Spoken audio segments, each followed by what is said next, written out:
इचलकरंजी महानगरपालिका 2026 उमेदवार कट्टा, चर्चा तर होणारच. Media partner SM network, Ichalkaranji news time, Vasundhara news, SM network P4 Marathi. नमस्कार मंडळी. प्रभाग क्रमांक 13 मधून इच्छुक असलेल्या सौ सायली नितीन लायकर व सामाजिक कार्यकर्ते नितीन लायकर हे आपल्यासोबत जोडले गेलेले आहेत. आपण त्यांना विचारूयात, येणारी ही महानगरपालिका आपण निवडणूक कोणत्या मुद्द्यावर लढवणार आहात? नमस्कार, मी नितीन दिलीप लायकर. तू सांगू. नमस्कार, मी सौ सायली नितीन लायकर, प्रभाग क्रमांक 13 मधून 2026 ची महापालिका निवडणूक लढवणार आहे. या ठिकाणी जे सामाजिक चळवळीमध्ये प्रामुख्यानं ज्यांची वर्णी लागते व सदैव समाजासाठी झटणारे नेतृत्व म्हणून ज्यांच्याकडे पाहिलं जातं असे नितीन लायकर असतील, सौ सायली लायकर वहिनी असतील, या दोघांच्या माध्यमातून आजपर्यंत समाजातील विविध घटकांना न्याय देण्याचं, त्यांना मदत करण्याचं सदैव त्यांचं असणारी धडपड, या निमित्ताने त्यांनी आपल्यासमोर जी काही आजपर्यंत आलेला आढावा आहे तो आपण थोडक्यात मांडावा, या ठिकाणी मी त्यांना विनंती करतो. आम्ही 2016ला ज्यावेळी प्रथम आम्ही इलेक्शन लढवली, आम्ही निवडून आल्यानंतर पहिलं या भागातलं काम केलं ते स्वच्छता अभियानमध्ये. आम्ही आमच्या कैलासवासी दिलीप अण्णासाहेब लायकर चॅरिटेबल ट्रस्ट मार्फत या भागामध्ये मोफत घंटागाडी सुरू केलेली होती.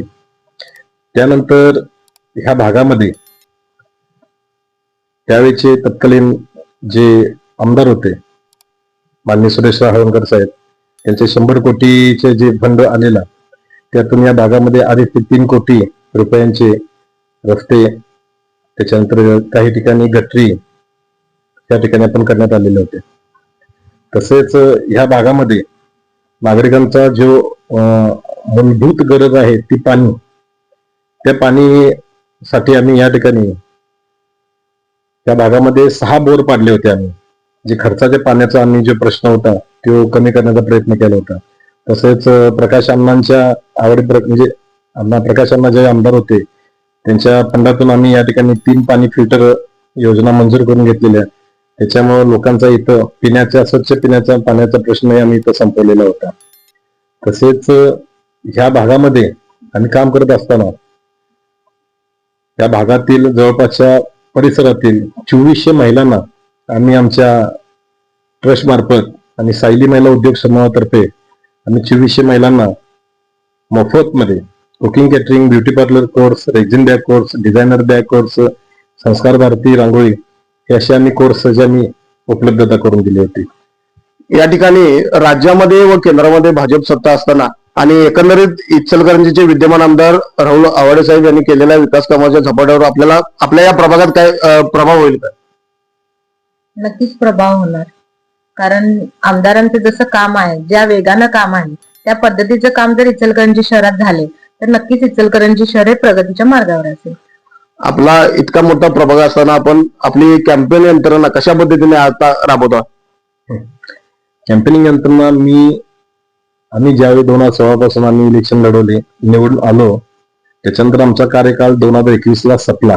गेली 5 वर्ष होतील आता आमचा कार्यकाल संपूर्ण प्रशासनात आल्यापासून. तरी सुद्धा आम्ही आमच्या भागामध्ये लोकांचा जो संपर्क आहे, गणेशोत्सव असू दे, नवरात्र असू दे, त्याच्यानंतर सर्व थोर पुरुषांच्या जयंती असू दे, या जयंतीच्या निमित्तानं मी त्या प्रत्येक लोकांच्या पर्यंत मी पोहोचलेला आहे. आता इलेक्शनसाठी जर बघायला गेलं तर आम्ही या 2 महिन्यामध्ये आम्ही नवीन वर्षाचं कॅलेंडर 2026चं कॅलेंडर घेऊन आम्ही प्रत्येक घर टू घर हा माझा प्रभाग 2026च्या इलेक्शनचा जे प्रभाग क्रमांक 13 जो आहे, हा मी माझी पत्नी आम्ही 2 पूर्णपणे आमचा पूर्णपणे झालेला आहे प्रभाग. त्या प्रत्येक प्रभागामध्ये, या प्रभागामध्ये 8 नगरसेवकांचे वार्ड आहेत. 8 नगरसेवकांचे म्हणजे आपले राठोड वहिनी प्रकाश मोरबळे यांचे 1700 मतदान असू दे, साळके साहेब भोसले यांचे 3500 मतदान असू दे, स्वतः सायली नगरसेविका आहे, आणि युवराज माळी जे नगरसेवक होते, आमचा हा 8000चा जो मागचा जो होता त्यातले 8000 मतदान, आणि अमर जाधव आणि हुकीर वहिनींचे 3500, असा 16164 मताचा आमचा हा भाग आहे. आम्ही गेली 1.5 महिने पूर्ण भागामध्ये आमचा सर्वे आहे, ग्राउंड लेवल पर्यंत आम्ही गेलेला आहे. नवीन वाडी भागामध्ये लोकांच्या शिवाय खाल्लेले आहेत की काही नगरसेवकांच्याकडनं काम झालेलं नाही, पण ते काम असं नाहीये, लोकांना अजून कळना की 21 पर्यंत लोकांची कामं झालेली आहेत असं लोकांचं म्हणणं आहे. पण 21 नंतर प्रशासन आल्यानंतर कामं झालेली आहेत, त्यामुळे त्याचा रोज सगळ्या नगरसेवकांचा आहे. आम्हाला सुद्धा त्या भागामध्ये नवीन वाडी भागात गेल्यानंतर आम्हाला सुद्धा काही लोकांची बोलणे खाल्ले घेतले, पण तात्काळ आम्हाला जे काही गोष्टी करता येत होत्या म्हणजे गटर किंवा ड्रेनेजचे जे काही प्रॉब्लेम आहेत ते आम्ही तिथले ते सॉल्व्ह करायचा प्रयत्न केला. मी या ठिकाणी वहिनी तुम्हाला एक प्रश्न विचारतो. येणाऱ्या या भविष्यकाळामध्ये नक्कीच आपण नगरसेविका म्हणून जाणार आहात, कारण जनतेतनं असा उठाव आहे की एक सामान्य एक घराण्यातील कुटुंब ज्याला वारसा खरोखर सामाजिक व राजकीय याचा वारसा मिळाला असं हे लायकर घराणं असेल. पण आपण एक सांगा की येणाऱ्या ह्या निवडणुकीमध्ये आपण नागरिकांना असे 3 मुद्दे कोणते असतील की ते प्रामुख्याने तुम्ही ते सोडवाल? सगळ्यात पहिला मुद्द्यामध्ये म्हणजे हा पाण्याचा आहे. तो महिलांचा सगळ्यात मोठा प्रश्न आहे पाण्याचा. तर त्यासाठी आपण आमदार फंडातून बोरिंग मारलेले आहेत. त्यानंतर पाण्याचे फिल्टर हाऊस आपण चालू केलेले आहेत. त्यानंतर माझ्या भागात ज्या गटरी आहेत त्या प्रामुख्याने मी लक्ष देऊन नूतनीकरण करणार आहे, कारण घुशी लागून सगळ्या गटरी खराब झालेल्या आहेत. त्यासाठी आम्ही आयुक्तांकडे पत्र सुद्धा दिलेलं आहे. निवडणूक झाल्यानंतर लगेचच ते काम सुद्धा चालू होईल. त्यानंतर माझ्या भागात एक मुद्दा आहे की मला एमपीएससी युपीएससी जे मुलं आहेत त्यांच्यासाठी एक लायब्ररी ओपन करायची आहे. मला या ठिकाणी सांगा, महिला सक्षमीकरणासाठी असं विशेष कोणतं आपलं योगदान प्रामुख्याने राहील? गारमेंटच्या माध्यमातून मी महिलांसाठी जवळजवळ 1000 महिलांना रोजगार मिळेल असं आम्ही काम केलेलं आहे आणि अजून सुद्धा घर बसल्या महिलांना रोजगार देण्याची माझी संकल्पना आहे. मला या ठिकाणी दादा आपण सांगावं, आपण इतक्या मोठ्या प्रमाणात आपल्या प्रभागामध्ये असेल, इचलकरंजीच्या पूर्ण शहरामध्ये प्रत्येक गल्लीमध्ये आपलं काम या प्रामुख्याने दिसतंय. घर तो घर आपण आपल्या कामाच्या माध्यमातून आपण पोचला आहात. एक सामाजिक कर्तृत्व, सामाजिक नेतृत्व म्हणून आपल्याकडे पाहिलं जातं. आपल्या समोर मातब्बर उमेदवार असताना आपण ही निवडणूक कशा पद्धतीनं किंवा कुठल्या याच्यावर तुम्ही एवढं कॉन्फिडेंटली की लढवणार आहात? एक तर आमचा लोकांशी असलेली नाळ, त्यांचा असणारा माझा चांगला घनिष्ठ संपर्क आणि आमचं केलेले कार्य, या कार्याच्या जोरावर या 2 महिन्यामध्ये आम्ही ज्या वेळेला घर टू घर ज्या फिरलो, लोकांची मानसिकता एकच आहे की तुम्ही दादा काम केलेलं आहे, वहिनी तुम्ही काम केलेलं आहे, आम्हाला तुमच्याकडनं कसलीही अपेक्षा नाही, फक्त आम्हाला तुमच्याकडनं कामाचीच अपेक्षा आहे. मला या ठिकाणी असं वाटतंय, ही धनशक्ती विरुद्ध जनशक्ती इलेक्शन होईल का? 100% होणार. आज लोकांची चर्चा आहे की आसपासच्या नगरपालिकेमध्ये 3000ला, 4000ला, 8000ला, 10000ला. मी माझी मागची इलेक्शन विद्यमान नगराध्यक्षांना पाडून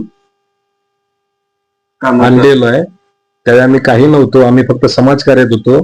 पण या 9 वर्षामध्ये समाजकार्य प्लस राजकारण ह्या दोन्हींचा आम्ही कामाच्या पूर्तीनं लोकांपर्यंत पोहोचलेला आहे आणि लोकांना स्वच्छ काम करणारा व्यक्ती पाहिजेला आहे. त्याच्यामुळे आम्ही त्यांच्या शिदोरीवर आम्ही इलेक्शन लढवण्याचा प्रयत्न करत आहे आणि करणार आहे. समजा भविष्यात भाजप पक्षाकडून आपल्याला डावलण्याचा प्रयत्न झाला तर आपली भूमिका प्रामुख्याने काय असेल की कोणत्याही परिस्थितीत ही निवडणूक तुम्ही लढवणारच आहात का? एक तर भाजप पक्ष हा देशातला सर्वात मोठा पक्ष आहे, राज्यातला मोठा पक्ष आहे आणि शहरातलाही मोठा पक्ष आहे. आम्हाला 100% खात्री आहे की आमच्या कामाच्या रेषेवर जे काम जे आम्ही केलेलं आहे, आमचं जे संघटन आहे, जे या भागातील 400च्या महिलांना घेऊन 400च्या वरती महिलांना घेऊन आम्ही जे बचत गटातून आम्ही जे कामाची निर्मिती केलेली आहे महिलांना, त्याच्यानंतर कोरोनामध्ये सुद्धा आम्ही जे काम केलेलं आहे, हजारो महिलांना, अख्खा देश बंद होता पण हा इचलकरंजी शहरातला सायली महिला उद्योग समूहाच्या ज्या महिला होत्या त्या सर्वांच्या घरामध्ये काम चालू होतं. सर्वांना घर बसल्या काम देऊन आम्ही त्यांचे पोट पाण्याचा आम्ही प्रश्न मिटवलेला होता. त्याचबरोबर हजारो कुटुंबांना आम्ही त्यावेळेला अन्नधान्य वाटप केलेलं. भागात स्वतःच्या पैशानं आम्ही आमचा जो वॅक्सिनेशन कॅम्प होता हा कैलासवासी दिलीप अण्णासाहेब नायकर चॅरिटेबल ट्रस्ट मार्फत इचलकरंजी शहरातला, कोल्हापूर जिल्ह्यातला पहिला कॅम्प होता जो प्रायव्हेट होता. त्याच्यामध्ये 1400-1450च्या वरती लोकांना आम्ही वॅक्सिनेशन केलेलं आहे. त्याच्यामुळे आम्हाला खात्री आहे की पक्ष आम्हाला डावलणार नाही, कारण आमच्या कामावर जो सर्वे झालेला आहे त्यामध्ये आमचं काम दिसलंय.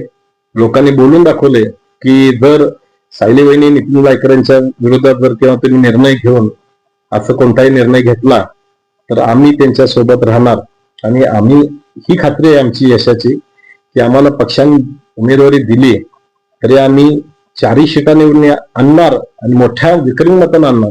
तर पक्षाने आता तुमचा प्रश्न आहे की डावललं असतं तर आम्ही अपक्ष दोघेही फॉर्म भरून दोघेही निवडून यायची तेवढी माझी ताकद आहे.